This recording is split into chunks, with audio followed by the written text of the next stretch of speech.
আসসালামু আলাইকুম ওয়া রাহমাতুল্লাহি ওয়া বারাকাতুহু।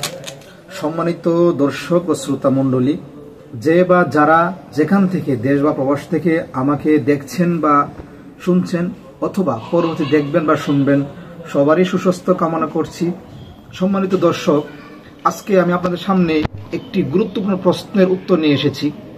প্রশ্নটি হলো যে আগামীকাল ৩রা মে রোজ শনিবার ২০২৫ আমাদের মুরব্বীরা হেফাজতে ইসলামের ব্যানারে ওনারা আমাদেরকে সোহরাওয়ার্দী ময়দানে আহ্বান করেছেন, ডেকেছেন।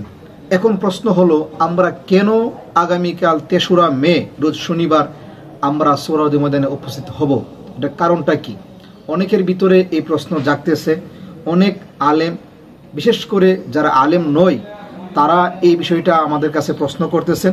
তো ওনাদের উদ্দেশ্য করে বলতেছি যে আগামীকাল আমাদের মুরব্বীরা ডেকেছেন কোনো রাজনৈতিক কোনো ব্যানার নয় এবং ব্যক্তিগত কোনো স্বার্থে নয়, বরং এটা মুসলমানদের পক্ষে, ইসলামের পক্ষে এবং কোরআনের পক্ষে আমাদেরকে ডাক দিয়েছেন। আর ওই ডাকে আগামীকাল ৩রা মে আমরা সোহরাওয়ার্দী ময়দানে যাওয়া, এটা প্রত্যেকটা মুসলমানের জন্য ইমানের দাবি। দল মত নির্বিশেষে আমরা সবাই ওইখানে উপস্থিত হব এবং দল মতের ঊর্ধ্বে গিয়ে আমরা আগামীকালের মহাসমাবেশকে আমরা সফল এবং সার্থক করব। এখন প্রশ্ন হয় যে আমরা আগামীকাল কেন যাব? মূলত আগামীকাল সোহরাওয়ার্দী ময়দানে যাওয়ার উদ্দেশ্য হলো যে কোরআন বিরোধী, সুন্নাহ বিরোধী যাতে মুসলমানদের বিপক্ষে, ইসলামের বিপক্ষে কোনো আইন বাস্তবায়ন না হয়। আমরা জানি ইতিমধ্যে বিভিন্ন সোশ্যাল মিডিয়াতে, online offline, print media, electronic media সব জায়গাতে একটা বিষয় ছড়িয়ে পড়ছে, প্রসার হয়ে গেছে যে বর্তমান যে উপদেষ্টা রয়েছে এর মধ্যে একজন হলো নারী সংস্কার কমিশনার। ওনাদের পক্ষ থেকে কিছু দাবি দেওয়া প্রায় ৩০০ পৃষ্ঠার মতন একটি স্মারকলিপি আমাদের বর্তমান রাষ্ট্রপ্রধান ডক্টর মোহাম্মদ ইউনূসের কাছে ওনারা আবেদন করেছেন, দিয়েছেন। ওইখানে উল্লেখ করা হয়েছেন তাদের কিছু দাবির ব্যাপারে, যেগুলা সরাসরি কোরআনের বিরোধী এবং ইসলাম বিরোধী। ওই সমস্ত দাবির এর মধ্যে একটি হলো যে ওনারা দাবি করেছেন, আবেদন করেছেন যে বাংলাদেশে যে পতিতাবৃত্তি রয়েছে, যারা রাস্তাঘাটে বিভিন্ন পতিতালয়ে তারা বিভিন্ন জনকাজ করে, জনচারী, জনকর্মী, অবৈধ কাজ করে, দেহ ব্যবসা করে, তাদেরকে একজন শ্রমিকের মর্যাদা দেওয়া, নাউজুবিল্লাহ। অর্থাৎ একজন শ্রমিক যেভাবে বাংলাদেশে তার ন্যায্য একটা অধিকার রয়েছে, সরকারিভাবে তাকে শ্রমিকের একটা অধিকার দেওয়া, ঠিক তেমনিভাবে তাদের আবেদন হলো, দাবি হলো যে একজন পতিতা যে দেহ ব্যবসা করবে সেই নারীকে একজন শ্রমিকের অধিকার দেওয়া, রাষ্ট্রীয় এটা ঘোষণা করা, নাউজুবিল্লাহ।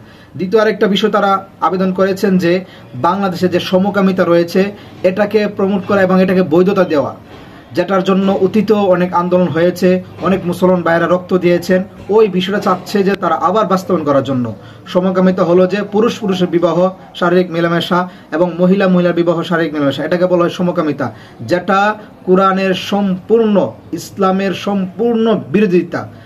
এবং এর মধ্যে আরেকটা রয়েছে যে তারা ফ্রি ম্যাক্সিন, ওইটাকে বৈধতা দেওয়া এবং এমন অনেকগুলা দাবি তারা উত্থাপন করেছেন, যেগুলা ডক্টর মোহাম্মদ ইউনূস বাস্তবায়ন করবেন বলে উপদেষ্টারা আশ্বস্ত করেছেন। এখন এই সমস্ত দাবি কোরআন এবং সুন্নাহর সরাসরি বিপরীত। যদি কোনো মুসলমান এই দাবিগুলোর পক্ষে একতা পোষণ করে, তাহলে সে অবশ্যই ইসলাম থেকে খারেজ হয়ে যাবে, মুরতাদ হয়ে যাবে, সে কাফের হয়ে যাবে। এই জন্য আমার এই বাংলাদেশ ৯৫% মুসলমান দেশ, এটা অবশ্যই ইসলামিক কান্ট্রি না হলো মুসলিম কান্ট্রি। এখানে ৯০ থেকে ৯৫% মানুষ মুসলমান। আমার এই দেশে, মুসলিম দেশে, কোনো ধরনের কোরআন সুন্নাহ বিরোধী আইন হতে পারে না। এই আইন যদি কোরআন বিরোধী হয় তাহলে ওই আইনকে রুখে দেওয়া, বাধা দেওয়া এবং এই আইনকে বাস্তবায়ন করতে না দেওয়া প্রত্যেকটা মুসলমানের ইমানি দাবি। সেজন্য আমাদের মুরব্বীরা আগামীকাল ৩রা মে রোজ শনিবার ২০২৫ আমাদেরকে আহ্বান করেছেন একমাত্র আল্লাহর সন্তুষ্টির জন্য এবং কোরআন হাদিসের পক্ষে, ইসলামের পক্ষে, মুসলমানের পক্ষে। আগামীকাল ৩রা মে রোজ শনিবার সোহরাওয়ার্দী ময়দানে মহাসমাবেশ। কোনো রাজনৈতিক ব্যানার হবে না, সম্পূর্ণ অরাজনৈতিক ব্যানারে হবে এবং এখানে কারো কোনো ব্যক্তিগত স্বার্থ নয়। এজন্য প্রত্যেকটা মুসলমান দলমত নির্বিশেষে এবং দলমতের ঊর্ধ্বে আগামীকাল আমাদের মহাসমাবেশ সফল করা প্রত্যেকটা মুসলমানদের দাবি, এটা ইমানের দাবি। তাই আসুন আমরা আগামীকাল ৩রা মে রোজ শনিবার 2025 সোহরাওয়ার্দী ময়দানে আমাদের পরিচিত বন্ধু বান্ধব আত্মীয় স্বজন এবং আমরা যাদেরকে পারি তাদেরকে নিয়ে সরাসরি উপস্থিত থাকবো এবং মহাসমাবেশ আমরা সফল করব। ইনশাআল্লাহ আমিও উপস্থিত থাকবো, আমার শাগরেদ, ছাত্র, উস্তাদ, মুহিব্বিন, মুতাআল্লিকিন যারা রয়েছেন তাদেরকে নিয়ে আমি থাকবো। আপনিও আসুন, আমিও আসতেছি। দেখা হবে আগামীকাল ৩রা মে রোজ শনিবার ইনশাআল্লাহ ঢাকার সোহরাওয়ার্দী ময়দানে এবং রাজপথে। সবার সুস্বাস্থ্য কামনা করি। আসসালামু আলাইকুম ওয়া রাহমাতুল্লাহি ওয়া বারাকাতুহু।